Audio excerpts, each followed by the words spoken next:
The Nectar of Devotion by His Divine Grace, A.C. Bhaktivedanta Swami Prabhupāda. Chapter 4. Devotional Service Surpasses All Liberation. How much a devotee is seriously attached to the devotional service of the Supreme Personality of Godhead can be understood from the statement of Maharaj Prithu, Adiraj, which is described in Srimad Bhagavatam, 4th Canto, 20th chapter, 21st verse. He prays to the Supreme Personality of Godhead thusly: My dear Lord, if after taking liberation I have no chance of hearing the glories of your Lordship, glories chanted by pure devotees from the core of their hearts in praise of your lotus feet, and if I have no chance for this honey of transcendental bliss, then I shall never ask for liberation or this so-called spiritual emancipation. I shall simply always pray unto your Lordship that you may give me millions of tongues and millions of ears, so that I can constantly chant and hear of your transcendental glories. The impersonalists desire to merge into the existence of the Supreme, but without keeping their individuality, they have no chance of hearing and chanting the glories of the Supreme Lord. Because they have no idea of the transcendental form of the Supreme Lord, there is no chance of their chanting and hearing of his transcendental activities. In other words, unless one is already beyond liberation, one cannot relish the transcendental glories of the Lord, nor can one understand the transcendental form of the Lord. A similar statement is found in the Srimad Bhagavatam, 5th Canto, 14th chapter, 43rd verse.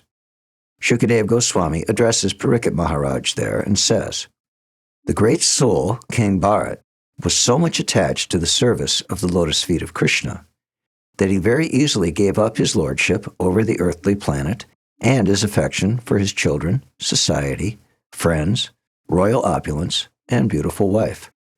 He was so very lucky that the goddess of fortune was pleased to offer him all kinds of material concessions, but he never accepted any of these material opulences. Shukadeva Goswami eulogizes this behavior of King Bharat very highly.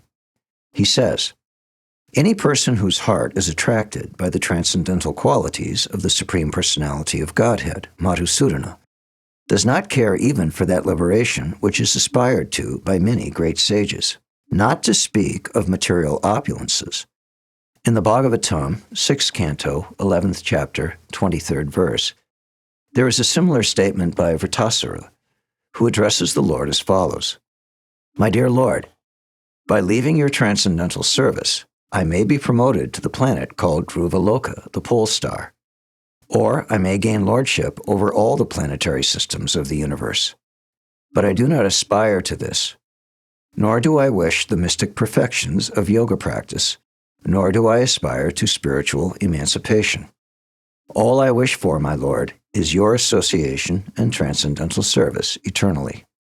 This statement is confirmed by Lord Shiva in the Srimad Bhagavatam, 6th Canto, 17th chapter, 52nd verse, wherein Lord Shiva addresses Sati thusly: My dear Sati, persons who are devoted to Narayan, Krishna, are not afraid of anything. If they are elevated to the higher planetary systems, or if they get liberation from material contamination, or if they are pushed down to the hellish condition of life, or in fact, in any situation whatever, they are not afraid of anything, simply because they have taken shelter of the lotus feet of Narayan. For them, any position in the material world is as good as another. There is a similar statement by Indra, the king of heaven, in Srimad Bhagavatam, 6th Canto, 18th chapter, 52nd verse. There, Indra addresses his mother in this manner: My dear mother, Aditi, persons who have given up all kinds of desire and are simply engaged in devotional service to the Lord know what is actually their self-interest. Such persons are actually serving their self-interests and are considered first-class experts in the matter of advancing to the perfectional stage of life.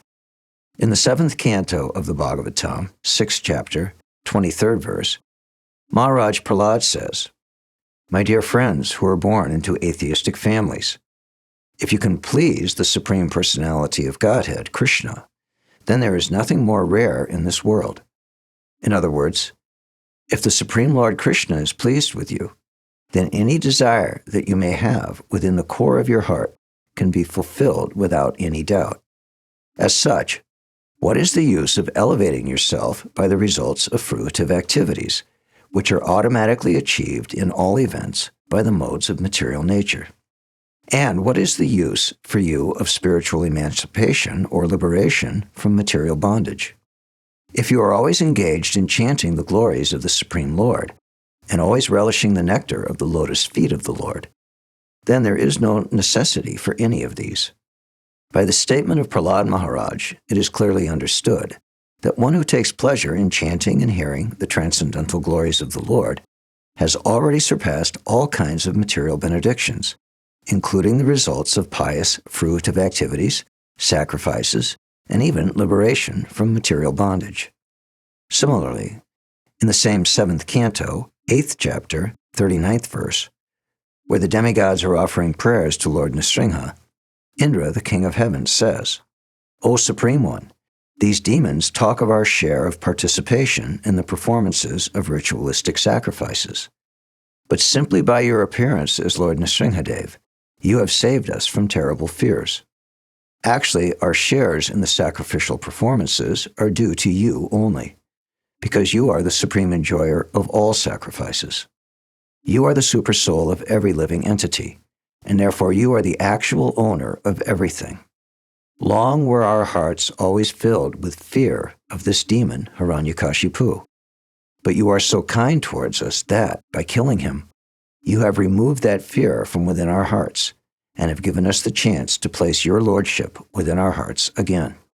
For persons who are engaged in the transcendental loving service of your lordship, all the opulences which were taken away from us by the demons are counted as nothing. Devotees do not care even for liberation, not to speak of these material opulences. Actually, we are not enjoyers of the fruits of sacrifices. Our only duty is to always be engaged in your service, for you are the enjoyer of everything." The purport of this statement by Indra is that, beginning from Brahma down to the insignificant ant, no living entities are meant for enjoying the material opulences. They are simply meant for offering everything to the Supreme Proprietor, the Personality of Godhead. By doing so, they automatically enjoy the benefit. The example can be cited again of the different parts of the body collecting foodstuffs and cooking them so that ultimately a meal may be offered to the stomach. After it has gone to the stomach, all the parts of the body equally enjoy the benefit of the meal. So, similarly, everyone's duty is to satisfy the Supreme Lord, and then automatically everyone will become satisfied. A similar verse is found in the 8th canto, 3rd chapter of Srimad Bhagavatam, verse 20. Gajendra says there, "My dear Lord, I have no experience in the transcendental bliss derived from your devotional service, so therefore I have asked from you some favor. But I know that persons who are pure devotees and have, by serving the lotus feet of great souls, become freed from all material desires, are always merged in the ocean of transcendental bliss, and as such, are always satisfied simply by glorifying your auspicious characteristics. For them there is nothing else to aspire to or pray for." In the 9th canto of the Bhagavatam, 4th chapter, 49th verse, the Lord of Vaikuntha replies to Durvas Muni thusly, "My pure devotees are always satisfied being engaged in devotional service, and therefore they do not aspire even after the 5 liberated stages, which are 1. To be one with me, 2. To achieve residence on my planet, 3. To have my opulences, 4. To possess bodily features similar to mine, and 5. To gain personal association with me." So when they are not interested even in these liberated positions, you can know how little they care for material opulences or material liberation. There is a similar prayer by the Nagapatni wives of the Kaliya serpent in the 10th canto of Srimad Bhagavatam, 16th chapter, 33rd verse. The Nagapatni say there, "Dear Lord, the dust of your lotus feet is very wonderful. Any person who is fortunate enough to achieve this dust does not care for heavenly planets, lordship over all the planetary systems, the mystic perfections of yoga, or even liberation from material existence. In other words, Anyone who adores the dust of your lotus feet does not care a fig for all other perfectional stages.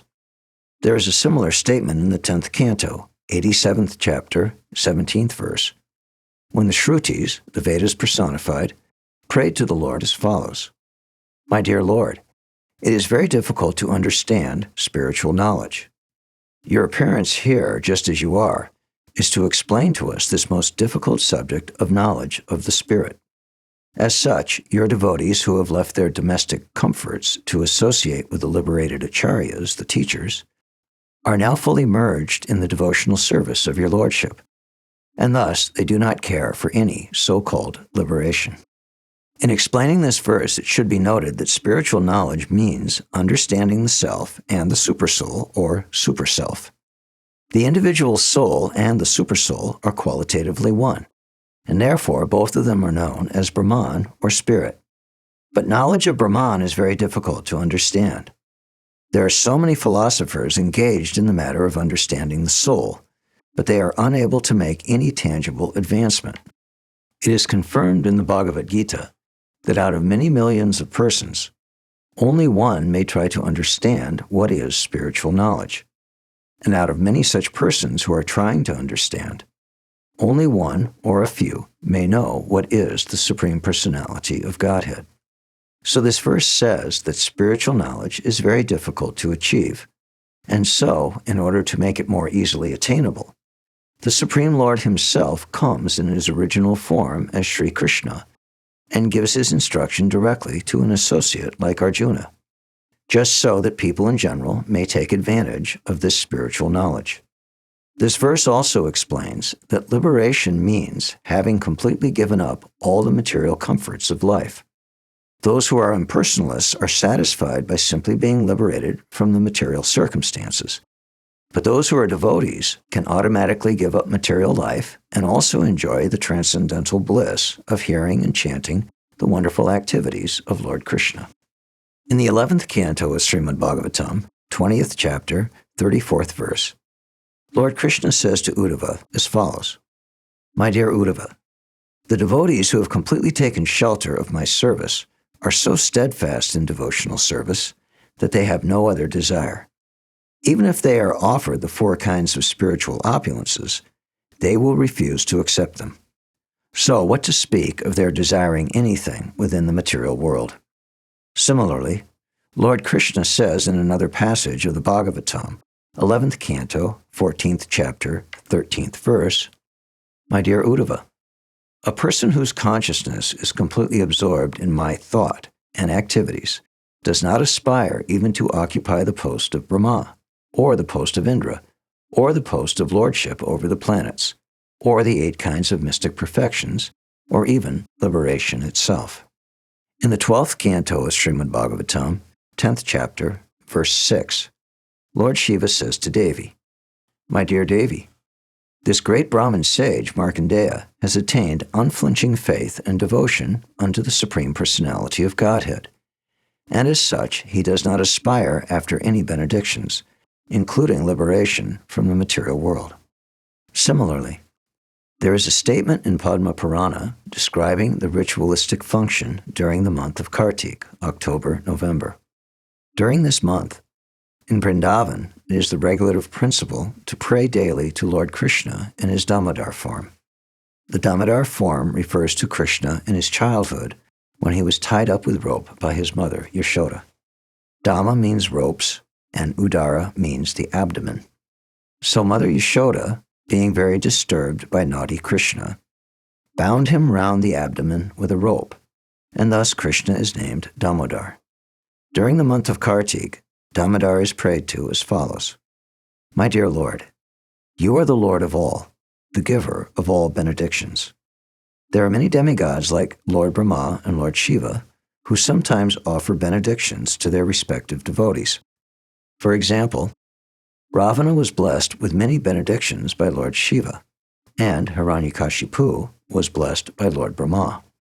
But even Lord Shiva and Lord Brahma depend upon the benedictions of Lord Krishna, and therefore Krishna is addressed as the Lord of all benefactors.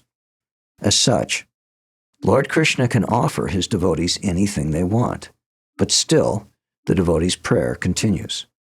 I do not ask you for liberation or any material facility up to the point of liberation.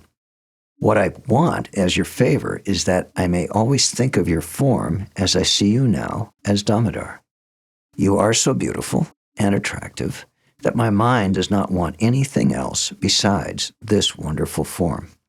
In the same prayer, there is another passage in which it is said, My dear Lord Damodar, once when you were playing as a naughty boy in the house of Nanda Maharaj, you broke the box containing yogurt.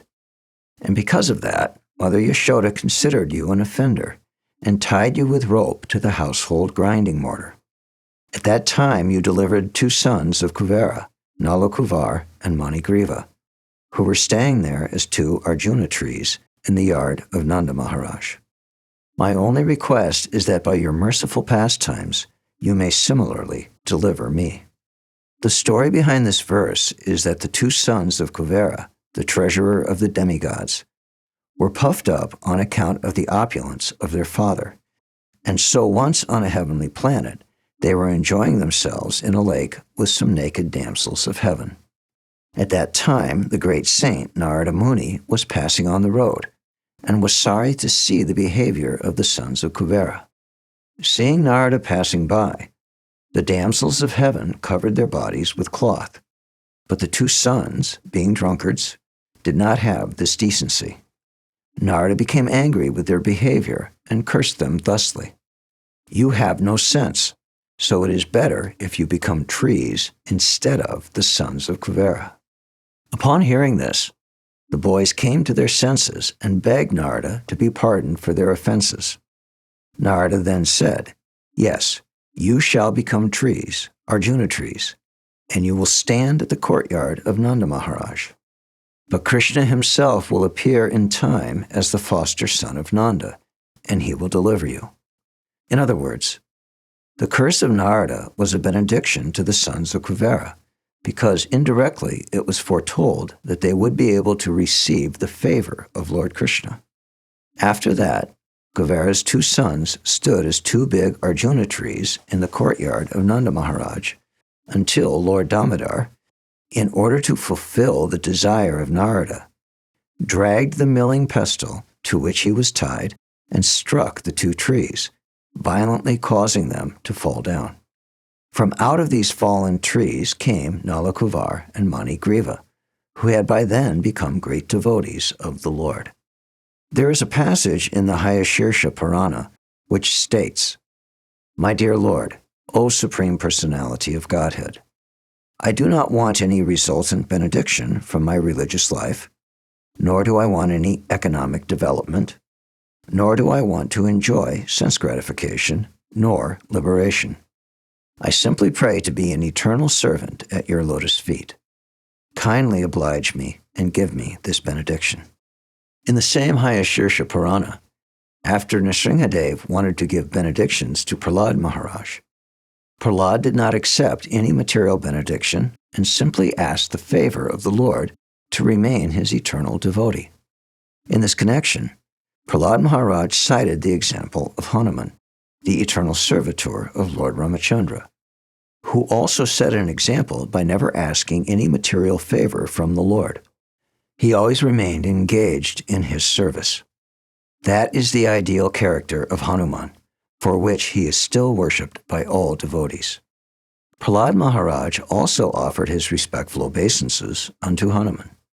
There is a well-known verse spoken by Hanuman in which he says, My dear Lord, if you like, you can give me salvation from this material existence, or the privilege of merging into your existence. But I do not wish any of these things. I do not want anything which diminishes my relationship with you as master and servant, even after liberation. In a similar passage in the Narada Pancharatra, it is stated, My dear Lord, I do not wish any perfectional stage by performing the ritualistic religious ceremonies, or by economic development, or by sense gratification or liberation. I simply pray that you grant me the favor of keeping me under your lotus feet. I do not wish any kind of liberation, such as Salokya, to reside on your planet, or Sarupya to have the same bodily features as you. I simply pray for your favor that I may be always engaged in your loving service. Similarly, in the 6th canto, 14th chapter, 4th verse of Srimad Bhagavatam, Maharaj Pariksit inquires from Shukadeva Goswami, My dear Brahman, I understand that the demon Vritasura was a great sinful person and that his mentality was completely absorbed in the modes of passion and ignorance. How did he develop to such a perfectional stage of devotional service to Narayan? I have heard that even great persons who have undergone severe austerities and who are liberated with full knowledge must strive to become devotees of the Lord. It is understood that such persons are very rare and almost never to be seen. So I am astonished that Vritasura has become such a devotee. In the above verse, the most important thing to be noted is that there may be many liberated persons who have merged into the existence of the impersonal Brahman. But a devotee of the Supreme Personality of Godhead, Narayan, is very, very rare. Even out of millions of liberated persons, only one is fortunate enough to become a devotee. In the Srimad Bhagavatam, 1st canto, 7th chapter, Queen Kunti is praying to Lord Krishna at the time of his departure. My dear Krishna, you are so great that you are inconceivable even to great stalwart scholars and paramahansas, fully liberated souls. So if such great sages, who are transcendental to all the reactions of material existence, are unable to know you, then as far as we are concerned, belonging to the less intelligent woman class, how is it possible for us to know your glories? How can we understand you? In this verse, the particular thing to be noted is that the personality of Godhead is not understood by great liberated persons, but only by devotees such as Queen Kunti in her humbleness. Although she was a woman and considered less intelligent than a man, still she realized the glories of Krishna. That is the purport of this verse. Another passage which is very important is in the Srimad Bhagavatam, 1st canto, 6th chapter, 10th verse, and is called the Atmaram verse. In this Atmaram verse, it is stated that even those who are completely liberated from material contamination are attracted by the transcendental qualities of Lord Krishna. The purport of this verse is that a liberated soul has absolutely no desire at all for material enjoyment. He is wholly freed from all kinds of material desires, yet still he is irresistibly attracted by the desire to hear and understand the pastimes of the Lord. We may therefore conclude that the glories and pastimes of the Lord are not material. Otherwise, how could the liberated persons, known as Atmarams, be attracted by such pastimes? That is the important point in this verse. From the above statement, it is found that a devotee is not after any of the stages of liberation. There are 5 stages of liberation, already explained as being 1. To become one with the Lord, 2. To live on the same planet as the Lord, 3. To obtain the same bodily features as the Lord, 4. To have the same opulences as the Lord, and 5. To have constant association with the Lord. Out of these 5 liberated stages, the one which is known as Sayuja, or to merge into the existence of the Lord, is the last to be accepted by a devotee. The other 4 liberations, although not desired by devotees, still are not against the devotional ideals. Some of the liberated persons who have achieved these 4 stages of liberation may also develop affection for Krishna and be promoted to the Goloka Vrindavan planet in the spiritual sky. In other words, those who are already promoted to the Vaikuntha planets and who possess the 4 kinds of liberation may also sometimes develop affection for Krishna and become promoted to Krishna Loka. So those who are in the 4 liberated states may still be going through different stages of existence. In the beginning, they may want the opulences of Krishna, but at the mature stage, the dormant love for Krishna exhibited in Vrindavan becomes prominent in their hearts. As such, the pure devotees never accept the liberation of Sayuja to become one with the Supreme, though sometimes they may accept as favorable the other 4 liberated states. Out of many kinds of devotees of the Supreme Personality of Godhead, the one who is attracted to the original form of the Lord, Krishna in Vrindavan, is considered to be the foremost first-class devotee. Such a devotee is never attracted by the opulences of Vaikuntha, nor even of Dwarka, the royal city where Krishna ruled. The conclusion of Sri Rupa Goswami is that the devotees who are attracted by the pastimes of the Lord in Gokula or Vrindavan are the topmost devotees. A devotee who is attached to a particular form of the Lord does not wish to change his devotion to other forms. For example, Hanuman, the devotee of Lord Ramachandra, knew that there is no difference between Lord Ramachandra and Lord Narayan, and yet he still wanted to render service only unto Lord Ramachandra. That is due to the specific attraction of a particular devotee. There are many, many forms of the Lord, but Krishna is still the original form. Though all of the devotees of the different forms of the Lord are in the same category, still it is said that those who are devotees of Lord Krishna are the topmost in the list of all devotees.